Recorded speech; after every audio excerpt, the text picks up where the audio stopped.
హరీష్, నేను రవణకు చెప్పమన్నా కానీ మీ గ్రూప్లోంచి ఎవరో వెంగళరావు అక్కడ ఏంటి బాల్ నర్సింగ్ అని ఎవరో అన్నాడు కదా, రవి అన్నకే ఎందుకు చెప్పాలా కన్సర్న్డ్, మనం లేమా అన్నాడు కదా. మరి ఆ బాల్ నర్సింగ్ ఎవరో ఆయనకు చెప్పండి మరి.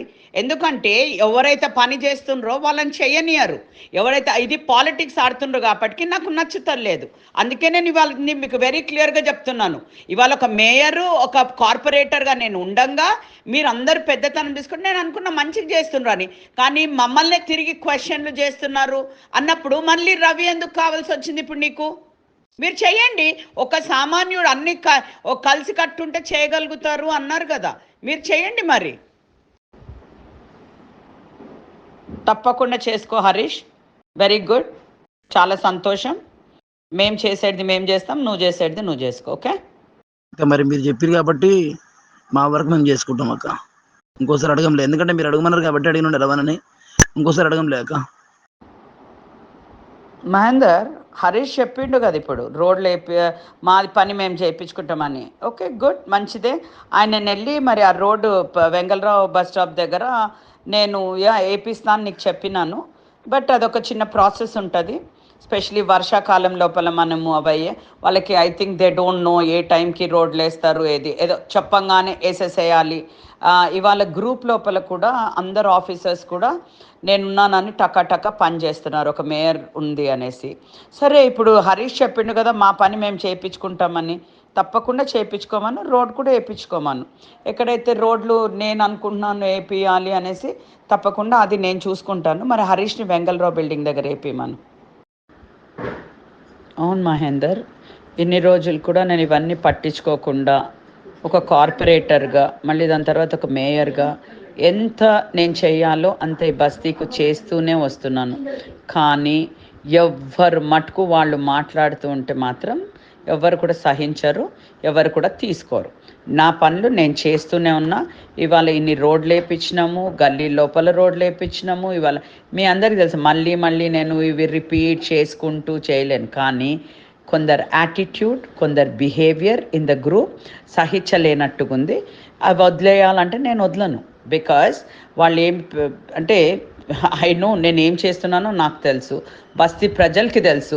ఒక 5గురు ఏదో మాట్లాడుతున్నారు అనేసి నేను పట్టించుకోవట్లేదు. కానీ ఇవాళ హరీష్ చెప్పిండు కదా మేము వేయించుకుంటాం, థ్యాంక్ యూ అక్క అని. సో వేయించుకోమంటున్నాను, చూద్దాము, నేను కూడా చూస్తాను ఎన్ని రోజుల్లో. ఇప్పుడు హరీష్ మనకి 10 రోజులైంది పండగ, అండ్ టెండర్ ప్రాసెసింగ్, ఎవరు కాంట్రాక్టర్ అవన్నీ కూడా ఉన్నాయి. ఇప్పుడు హరీష్ వేపిస్తాడు కదా, ఎవరిని ఏ కాంట్రాక్టర్ని పిలుస్తున్నాడో, ఎవరి త్రూ వెళ్తాడో. ఒకవేళ 5 రోజుల లోపల 1 వీక్ లోపల కూడా హరీష్ వేయించేస్తే మనం అందరికీ కూడా బెనిఫిటే కదా.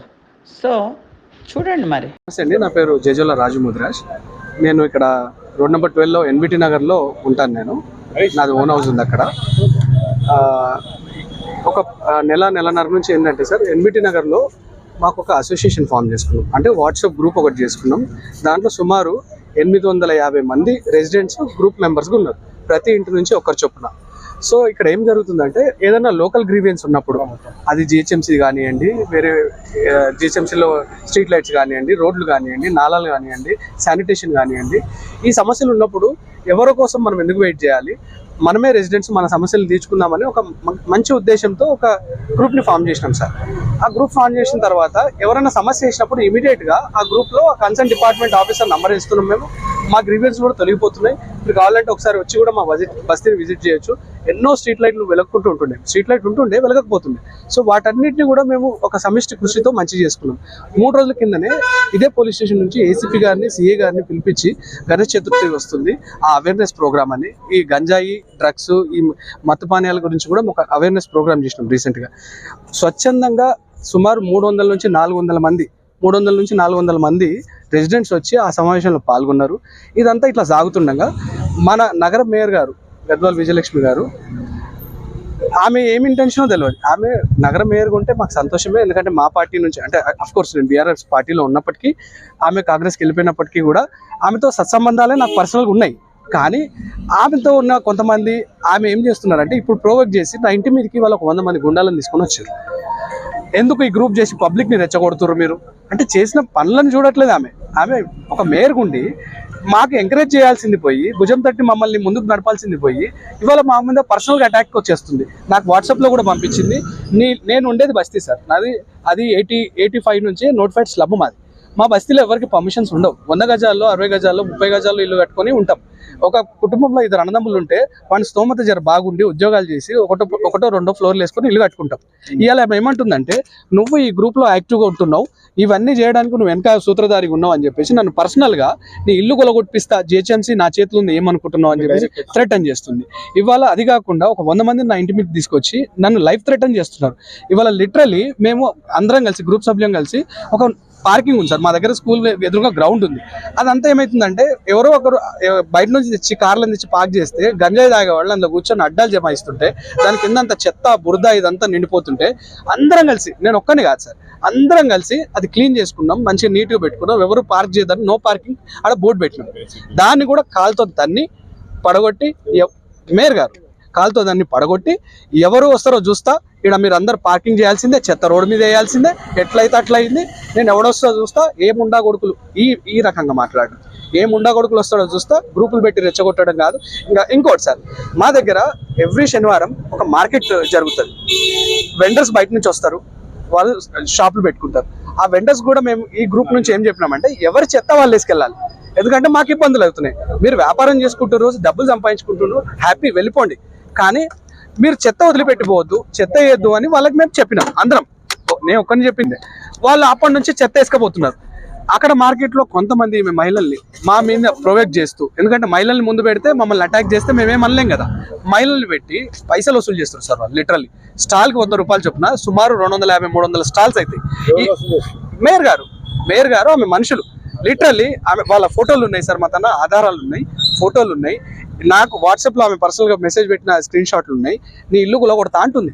నువ్వు ఈ గ్రూప్లో యాక్టివ్ ఉన్నందుకు నువ్వు సోషల్ ఇంత నువ్వు చేయాల్సిన అవసరం ఏంది? నువ్వా మేయర్ నేనా, నువ్వా కార్పొరేటర్ నేనా, చూసుకుంటా, నీ అంతా చూస్తా అని చెప్పేసి వాళ్ళు నన్ను వార్న్ చేస్తుంది. సార్ ఇది ఎక్కడ అన్యాయం? మేము ఇక్కడ పబ్లిక్గా, నేను చదువుకున్నానే సార్, అవేర్నెస్ తేవాలనుకుంటున్నాం, పబ్లిక్లో ఆ మోటివ్ తెస్తున్నాం, సోషల్ రెస్పాన్సిబిలిటీ ఫీల్ అవుతున్నాం. నేను ఒక్కనే కాదు, ఈయన అడ్వకేట్ ఉన్నారు మా ఏరియాలో, కొంతమంది అన్నదమ్ములు ఉన్నారు, అందరు ఉద్యోగస్తులే, పొద్దున పోతే రాత్రి వస్తాం. అయినా వాళ్ళ వాలంటరీగా వచ్చి ఎవరు చెత్త వేస్తున్నా కానీ బాబు చెత్త వేయొద్దని చెప్తున్నాం, ఇది శుభ్రంగా ఉంచుకోవాలని చెప్తున్నాం. మనకే రోగాలు వస్తాయి, డెంగ్యూలు మలేరియాలు వస్తాయని చెప్పేసి ఒక మోటివ్తో మేము పోతుంటే ఆమెకు ఎందుకు ఇబ్బంది కలిగిందో తెలియదు. ఇవాళ ఆమె 100 మందిని ఎవరినైతే తీసుకొచ్చిందో నా ఇంటి మీదకి, వాళ్ళందరి రికార్డులు చెక్ చేయండి సార్, వాళ్ళ ఆధార్ కార్డులు కొట్టండి, ఏదో ఒక క్రిమినల్ యాక్టివిటీలో ఉంటారు. బాధ్యత నేనైతే సిహెచ్ఓ గారిని రిక్వెస్ట్ చేసిన, వాళ్ళందరి నుంచి నాకు ప్రొటెక్షన్ కావాలని. సిహెచ్ఓ గారు అన్నారు, ఇప్పుడు నేను కాదు, నేను లేను, ఇప్పుడు అవైలబుల్ లేనమ్మా, నువ్వు రా. మళ్ళీ ఎస్హెచ్ఓ గారు ఏమన్నారంటే, మళ్ళీ నేను పిలిపించి తీసుకుంటా అన్నారు. ఇది నేను పొలిటికల్ చేయడానికో ఇంకోటి చేయడానికో నా ఉద్దేశం కాదు. ఎస్హెచ్ఓ గారు మళ్ళీ వచ్చి ఈమని చెప్పారు నన్ను. సీఎం బందోబస్తులో ఉన్నారంట సార్, లేరంట. ఏసీపీ గారికి వివరించడం జరిగింది. ఏసీపీ గారికి చెప్తే నేను ఎస్హెచ్ఓ గారు పిలుస్తారని చెప్పేసి అన్నారు. తీసుకోలేదు. ఉన్నారు అంటే నేను పిలిపిస్తా మళ్ళీ నేను అని అన్నారు ఎస్హెచ్ఓ గారు.